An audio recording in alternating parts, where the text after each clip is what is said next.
হঠাৎ করে সন্ধে নামতে প্রচণ্ড ঝড় বৃষ্টি শুরু হলো। মন্টু কাজ থেকে ফিরতে ফিরতে আজকে অনেকটা রাত হয়ে গেল।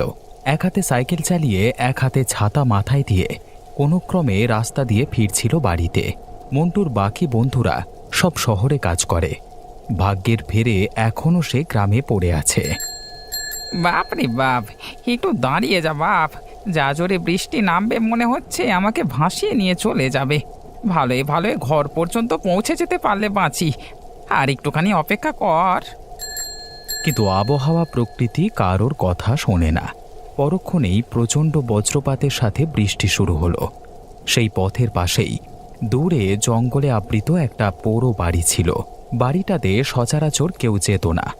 বহু যুগ আগে তার বন্ধু প্রীতমের বাড়ি ছিল। না না, কোনো উপায় নেই, ও বাড়িতে গিয়ে দাঁড়াতে হবে মনে হচ্ছে। যতক্ষণ না বৃষ্টি থামছে ততক্ষণ আমি কিছু করতে পারবো না। কিছুক্ষণের মধ্যেই বাড়ির দালানে এসে উঠল মন্টু।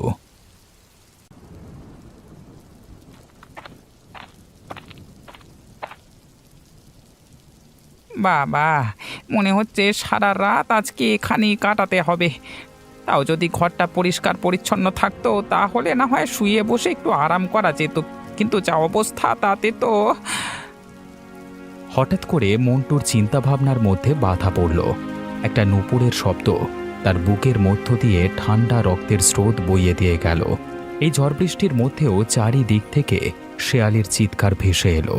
মন্টু চিন্তা করল, কি ব্যাপার, আমি কি শুনতে ঠিক করলাম নাকি ভুল করলাম?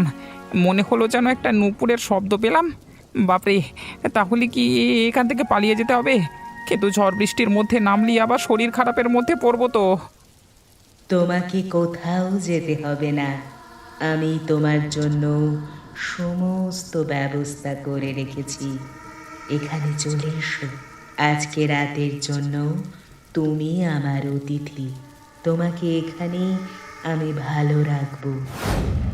হঠাৎ একটা মহিলা কণ্ঠ শুনতে পেয়ে বুকে রক্ত জল হয়ে গেল মন্টুর। ভয়ে ভয়ে জিজ্ঞাসা করল, কে কে কথা বলে? দেখো, তোমরা যদি ভেবে থাকো আমাকে এইভাবে ভয় দেখাবে তাহলে কিন্তু ভালো হবে না, বলে দিচ্ছি। যদি আমি জানতে পারি কে তুমি তাহলে কিন্তু খুব খারাপ হয়ে যাবে, বলে দিলাম। আমি তোমাকে সাহায্য করতে চাইছি, আর তুমি আমাকে দেখে ভয় পাচ্ছ? এমন নিষ্ঠুর হইও না। এইভাবে লুকিয়ে লুকিয়ে কথা বলবার কোনো মানে হয় না। সাহস থাকলে আমার সামনে এসে কথা বলো। তারপরেই মন্টু আবার পায়ের নূপুরের শব্দ শুনতে পেল, যেন তার কাছে এগিয়ে আসছে। ঠিক তার পেছনে সে দাঁড়িয়ে কণ্ঠস্বরটা বলল, কই, আমার দিকে একবার তাকিয়ে দেখো তো। মন্টু ভয়ে ভয়ে পেছু ফিরে তাকালো। তারপর পেছনে যা দৃশ্য দেখতে পেল তাতে তার বুকের রক্ত শুকিয়ে জল হয়ে গেল। লাল চোখা একটা সুন্দরী রমণী তার সামনে ক্ষীণ প্রদীপের আলো জ্বালিয়ে দাঁড়িয়ে আছে। তার মুখের এক কষ থেকে লাল রক্ত গড়িয়ে পড়ছে। ও রে বাবা রে, মরে গেলাম রে। মন্টু আর সেখানে দাঁড়াবার কোনো সাহস দেখালো না। সাইকেলটা সেখানেই পড়ে রইল। সে কোনো মতে পড়ি কি মরি করে সেখান থেকে দৌড়ে পালিয়ে গেল, আর এক দণ্ড পেছন ফিরে তাকালো না। পরের দিন সকালের ঘটনা। গণেশ কালীনাথের বাড়ি এসে তার সাথে প্রচণ্ড ঝগড়া লাগলো। আপনি কি ভেবেছেন বলুন তো? সারা জীবন তো লোকের মেরে নিয়ে কাটালেন, আজকে ভিখিরি দশা হয়েছে তাও আমার বাবার কাছ থেকে কাজ করিয়ে নিচ্ছেন আপনি। আমি কিচ্ছু বলিনি, কিন্তু কাজের শেষে টাকাটা যে দিতে হবে সেই খেয়াল কি আছে? তুমি আমার সামনে গলা তুলে কথা বলবে না গণেশ। তুমি জানো না আমি কি করতে পারি। ওসব ভয় আমি ছোটবেলায় পেতাম, কিন্তু এখন আর এসব ভয় পাই না। আপনি আমাকে হাজার চেষ্টা করেও ভয় দেখাতে পারবেন না। আমি কিন্তু শেষবার আপনাকে বলে যাচ্ছি। এই কথা বলতে বলতে গণেশের বাবা রামু সেখানে প্রবেশ করল। গণেশকে সেখানে দেখে প্রচণ্ড চটে গেল। কে ব্যাপার, তোর এখানে কি দরকার? তুই বাবুকে এসে কথা শোনাচ্ছিস? হ্যাঁ শোনাচ্ছি। আমি এইদিকে একা জমিতে খাটাখাটনি করে মরে যাচ্ছি, এই সেখানে তো একবার গিয়ে দাঁড়াতে পারো না? ঘরে রান্নাটা যদি ভালো মতো করতে তাহলে তো এসে ভালো মতো দুটো খেতে পারতাম। বেশি কথা বলিস তো পায়ের জুতো খুলে মুখে মারবো বলে দিলাম। তুই আমাকে জ্ঞান দিচ্ছিস, সাহস তো কম নয়। সারা জীবনটাই তো পায়ের জুতো মুখে তুলে আনলে, ভালো কথা তো বলতে নেই। এই লোকটা তোমাকে সারা জীবন নিংড়ে শেষ করেছে। ওর কাছে কম পয়সা নাকি? তোমাকে এক পয়সাও কোনোদিন দিয়েছে? যদি তোমার পরিশ্রমের মূল্য তোমাকে দিত, তাহলে আমাদের আজকে আর এত গরিব থাকতে হতো না। রামু, তোর ছেলে একটু অতিরিক্ত কথা বলছে। এই শেষ বয়সে তোমার এত সাহায্য করে এই ছেলেকে মানুষ করবার জন্য সারা জীবন আমি পাশে থাকলাম, আর সে কিনা আমাকে এসে অপমান করে যাচ্ছে। তুই যদি আর একটা কথা বলবি গণেশ, তাহলে কিন্তু আমার মরা মুখ দেখবি বলে দিলাম। এই মুহূর্তে তুই এখান থেকে চলে যা, আর একদম এখানে দাঁড়াবি না বলে দিলাম।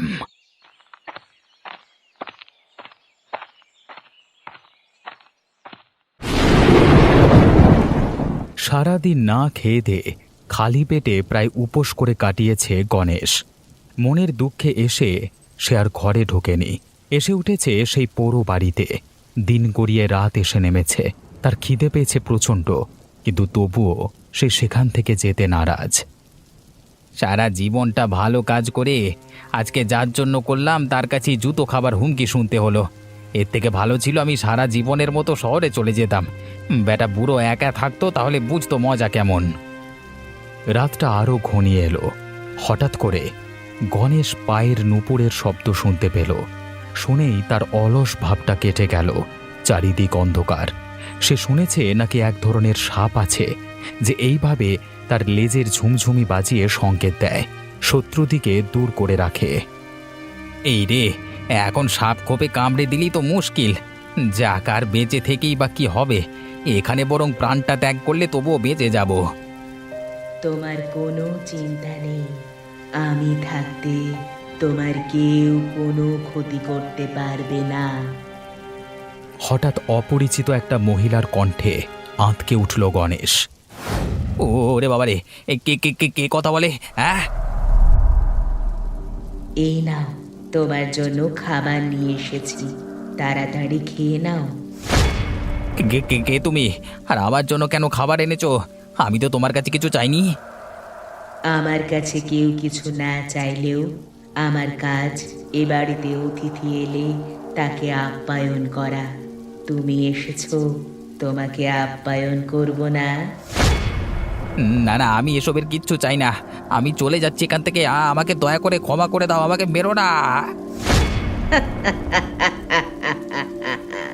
তোমাদের সবার যে কেন মনে হয় আমি তোমাদের ক্ষতি করতে চাই, কে জানে। তাহলে তুমি কি চাও? আমি তো বুঝতে পারছি তুমি মানুষ নও, তুমি ভূত। একজন ভূত কি মানুষের কোনোদিন বন্ধু হতে পারে?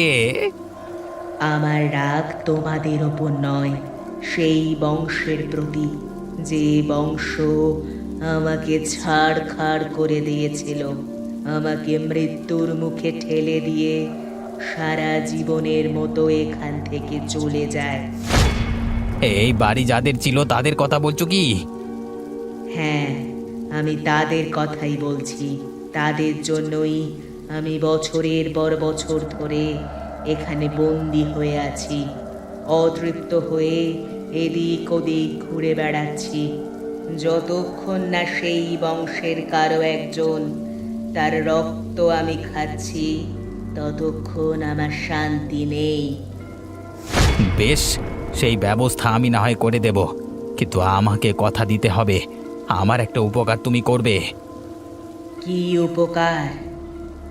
আমার দুজন চিরশত্রুকে সারা জীবনের মতো দুনিয়া থেকে সরিয়ে দিতে হবে।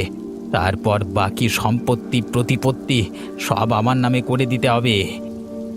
তুমি যদি তোমার কথা রাখো, তাহলে আমিও আমার কথা রাখবো।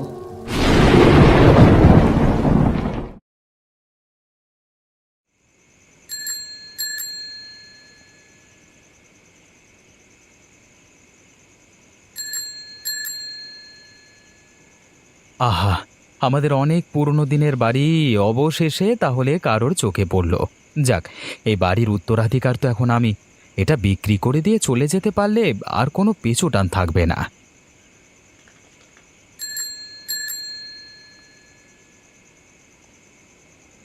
কে কে দাঁড়িয়ে আছে এখানে? চলে যাও বলে দিচ্ছে এখান থেকে। আরে আমি আমি প্রীতম। এই বাড়িটা আমাদের। অন্ধকারে হয়তো কে? প্রীতম? এ, আমি মন্টু, আমাকে চিনতে পারছিস? আরে মন্টু, যাক তোর সঙ্গে দেখা হয়ে ভালোই হলো। দেখ না, এখানে আস্তে আস্তে অনেকটা অন্ধকার হয়ে গেল। এখন কোথায় থাকবো, কি করব? তার জন্য আবার চিন্তা কি? চল আমাদের বাড়িতে চল, সেখানে গিয়ে খেতে খেতে কথা হবে। তাই চল, এখানে আর কতক্ষণ দাঁড়িয়ে থাকবো?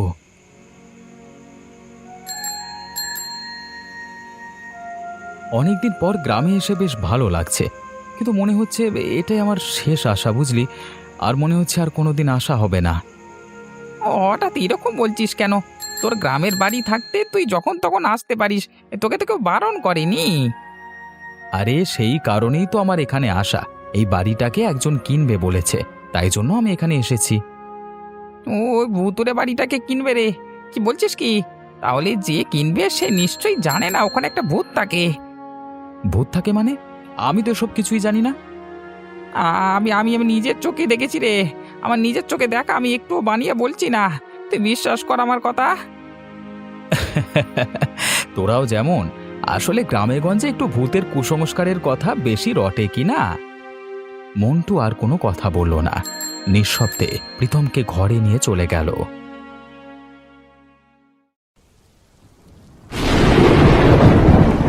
পরের দিন সকালে বাইরে বেড়াতে বের হয়ে গণেশের সাথে দেখা করল প্রীতম।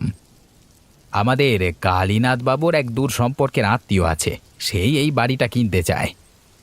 তো একটা কথা বলো তো গণেশদা, এই বাড়িটা শুনলাম নাকি ভুতুড়ে হয়ে গেছে। আমাকে মন্টু বলছিল।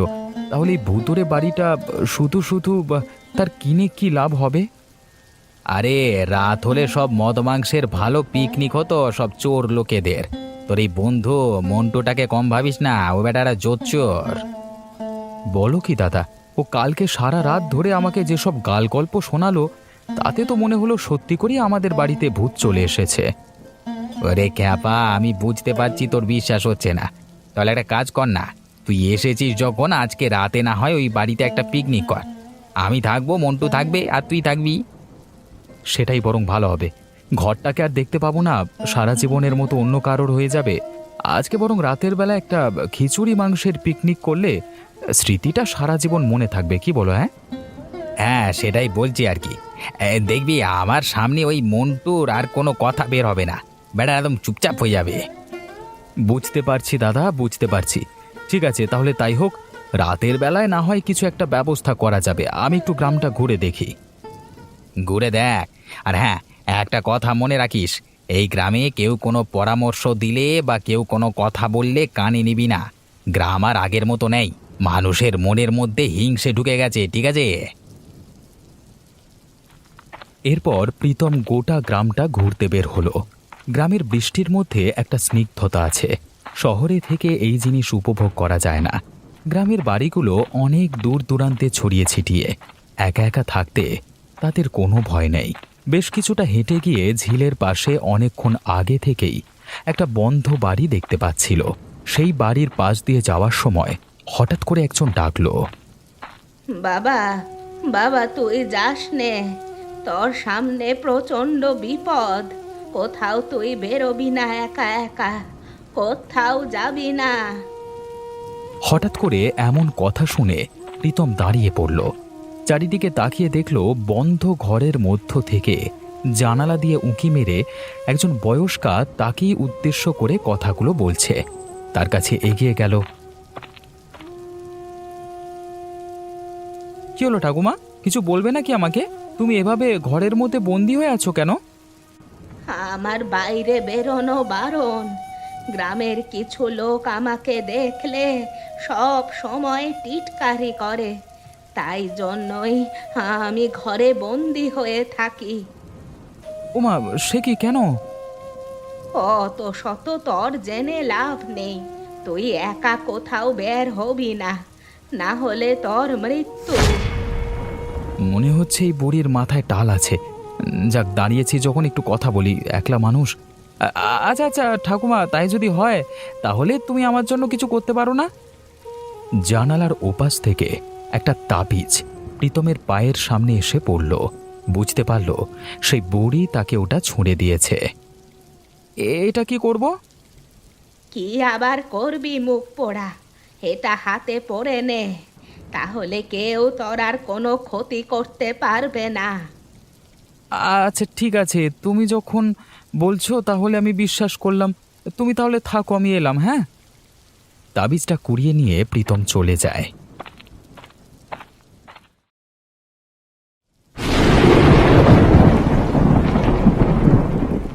পুরো বাড়িতে এসে থেকে মন্টুর মনের অবস্থা একদম ভালো নেই। মুখ বুজে চুপটি করে বসে আছে। কি ব্যাপার মন্টু, এরকম চিন্তিত হয়ে বসে আছিস কেন? তোর কি ভয় করছে নাকি এখানে? তোমরা বুঝতে পারছো না, জায়গাটা খুব একটা ভালো নয়।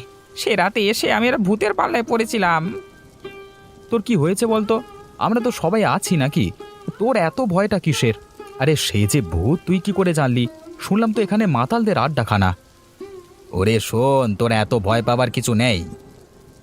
আচ্ছা দাদা, কিছু মনে করো না, আমার মনে একটা প্রশ্ন আছে।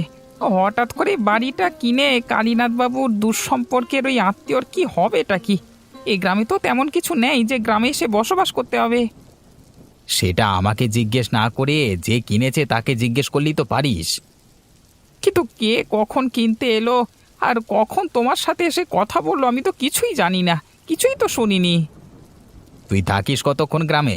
সকাল হলেই তো কাজে বেরিয়ে যাস, আবার রাত হলে ফিরে আসিস, ব্যাস। তাহলে তুই জানবি কি করে? আচ্ছা আচ্ছা ঠিক আছে, এসব কথা বাদ দাও। প্রচণ্ড খিদে পেয়ে গেছে।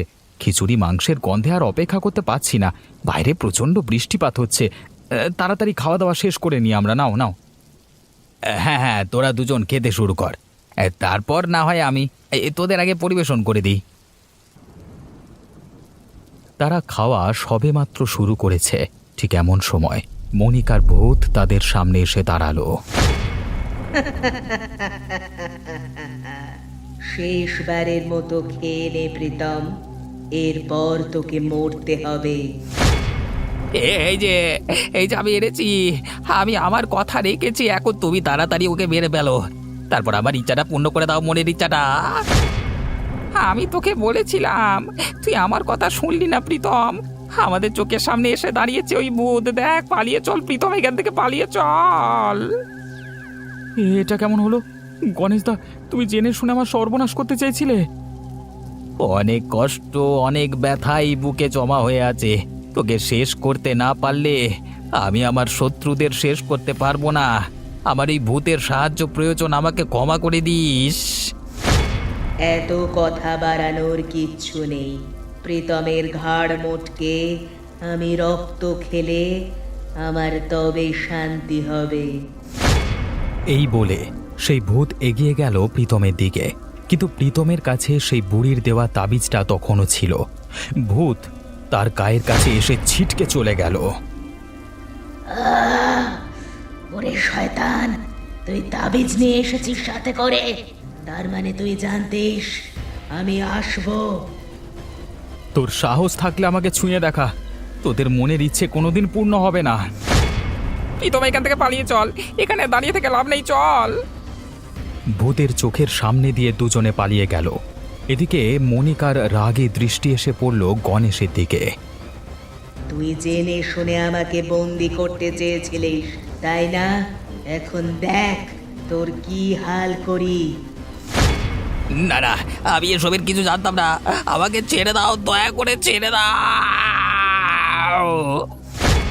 এক মুহূর্তের জন্য নিস্তব্ধ বাড়িটা ভয়ানক চিৎকারে কেঁপে উঠল। তারপর আবার সব শান্ত, চুপচাপ।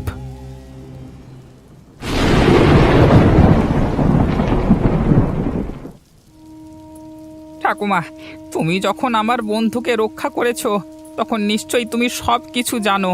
তুমি দয়া করে আমাদেরকে সত্যিটা বলো, কি হয়েছে? সত্যিটা অনেক গভীরের, সেসব বলতে গেলে আমাকে অনেক ঘটনা বলতে হবে। এত ধৈর্য তোদের থাকবে না। আমি বুড়ি মানুষ, সব কিছু কি আর মনে আছে? দয়া করে আমাদেরকে এড়িয়ে যাবেন না বুড়িমা, আমাদের অবস্থাটা একবার বুঝুন। এইমাত্র আপনার সহায়তায় মৃত্যুর মুখ থেকে আমরা ফিরে এসেছি। আপনি বলুন ওই ভূতকে আর কেনই বা আমাদের বাড়িতে আছে? ও আমার মেয়ে, ওর নাম মনিকা। বহু বছর আগে তুমি যখন খুব ছোট, তখন তোমার জ্যাঠামশাই রাগের বশে আমার মেয়েকে মেরে ফেলেছিল। জ্যাঠামশাই যে প্রচণ্ড রাগ ছিল আমি শুনেছিলাম, কিন্তু এই ঘটনা... হ্যাঁ, এটাই সত্যি, কিন্তু বাইরের কেউ জানতো না। সবাই জানতো আমার মেয়ে বাড়ি ছেড়ে চলে গেছে, কিন্তু এটাই সত্যি। আমার মেয়েকে মেরে ফেলবার পর তোমার জ্যাঠামশাইরা চক্রান্ত করে তার দেহটা বাড়ির এক কোণে পুঁতে দেয়। তারপর থেকে তার আত্মা ও বাড়িতেই থাকে। তার মানে ও প্রীতমকে এই কারণেই মারতে চেয়েছিল, প্রতিশোধ নিতে চেয়েছিল তার মৃত্যুর। কিন্তু তুমি ওই তাবিজ আগে থেকে দিয়েছিলে বলে আমরা দুজন বেঁচে আছি। তুই এখান থেকে চলে যা বাবা। এখানে এখানে একদম থাকিস না, না হলে আবার কোন দিন তোর ওপর আক্রমণ করবে, তোকে মেরে ফেলবার চেষ্টা করবে। ঠিকই বলেছো ঠাকুমা। প্রীতম, তুই যেখান থেকে এসেছিলিস সেখানেই চলে যা ভাই। এই সময় তোর যদি কিছু অঘটন ঘটে যায় আমার সামনে, তখন আমি আর নিজেকে ঠিক রাখতে পারবো না ভাই। না, এইভাবে এখান থেকে পালিয়ে যাব না। যদি মনিকার দেহকে আমাদের বাড়ির এক কোণে কোথাও পুঁতে রাখা হয়, তাহলে সেটা আমার দায়িত্ব তার সৎকারের ব্যবস্থা করা। তুই আবার যাবি ওখানে? যাব, কারণ এইভাবে অতৃপ্ত হয়ে একজন ঘুরে বেড়াবে সেটা আমি দেখতে পারবো না। আমি যাব এবং আমার নিজের কাজ সেরে মনিকাকে মুক্ত করে দিয়ে তবে যাব এখান থেকে। সেই রাতে প্রীতমকে একা যেতে দিল না বুড়ি। সেও তার সাথে এসে পৌঁছালো সেই ঘরে। ঠাকুমা, কোথায় কোথায় তোমার মেয়েকে পুঁতে দেওয়া হয়েছিল? সেই জায়গাটা খুঁড়ে তার অবশিষ্টাংশ দাহ করতে হবে। বুড়ি তাদের একটা জায়গা দেখিয়ে দিল। মন্টু আর প্রীতম দুজনে মিলে সেই জায়গার মাটি খুঁড়তে শুরু করেছে। এমন সময় তাদের পেছনে মনিকার ভূত এসে দাঁড়ালো। তোরা আবার এসেছিস? তোদের মরণ পাখনা গজিয়েছে তাই না? তোদের কেউ আমার হাত থেকে বাঁচাতে পারবে না। তুই কি শুরু করেছিস মনিকা? এবার একটু শান্ত হ। এইভাবে একটা নির্দোষ মানুষের ক্ষতি করে তুই কোনোদিন সুখী হতে পারবি না। আমিও তো সেদিন অসহায় ছিলাম, কিন্তু ওর জ্যাঠামশাই বিনা কারণে বিনা দোষে আমাকে মেরে আমার প্রাণ নিয়েছিল।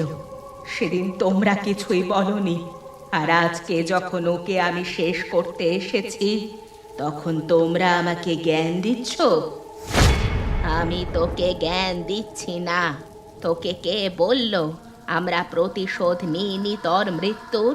ওদের গোটা বংশকে এই গ্রাম থেকে তাড়িয়েছিলাম, ওর জ্যাঠামশাইকে বিষ দিয়ে হত্যা করেছিলাম। তুই শান্ত হ, না হলে... কালীনাথ এখনো ঘুরে বেড়াচ্ছে, সেই রামু এখনো বেঁচে আছে। তাদেরকে আমি শাস্তি দিতে চাই। তারা সবাই মিলে পরিকল্পনা করে বাবুর মাথা গরম করিয়েছিল, আমার বিরুদ্ধে উস্কে দিয়েছিল। তাদেরকে তুই ভবিতব্যের হাতে ছেড়ে দে। ওদের ভাগ্যে যা আছে সেটাই হবে, তুই কিছুই করতে পারবি না। তাছাড়া ওর ছেলেকে তুই মেরে ফেলেছিস, এতেই তোর শান্তি হবার কথা। এরই মধ্যে কয়েকটা হাড়গোড় প্রীতম আর মন্টু মিলে বের করলো। ঠাকুমা, এরপর কি করব? ওতে আগুন ধরিয়ে দে, ওকে সারা জীবনের মতো মুক্তি পেতে হবে। তারা আগুন ধরিয়ে দিল। নিমেষের মধ্যে চোখের সামনে চিৎকার করে মনিকার ভূত জ্বলে পুড়ে ছারখার হয়ে গেল।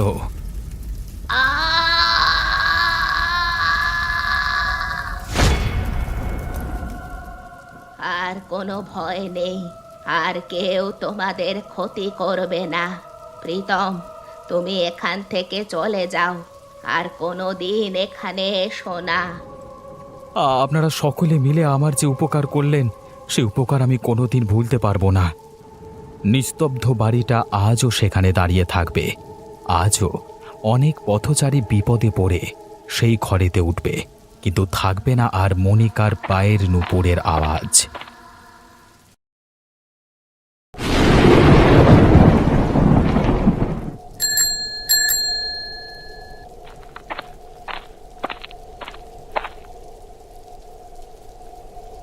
তোর বাবা, ভালো লাগে না এইভাবে প্রত্যেকদিন দুর্যোগের মধ্যে পড়তে। ভালো লাগে? আমি বরং রাতটুকু এরপর থেকে কাজের জায়গাতেই থেকে যাব।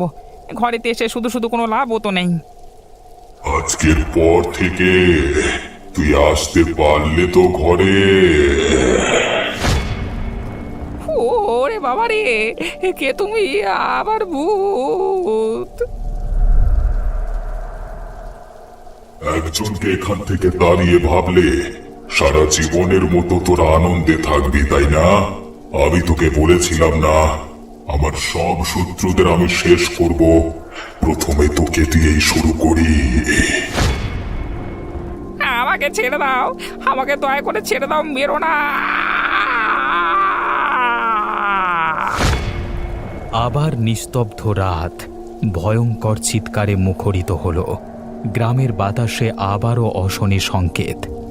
আর বিপদ থেকে উদ্ধার করবার মতো কেউ নেই, কারণ এরপর গণেশের ভূত একে একে গ্রামের বাকি সবাইকে শেষ করবে।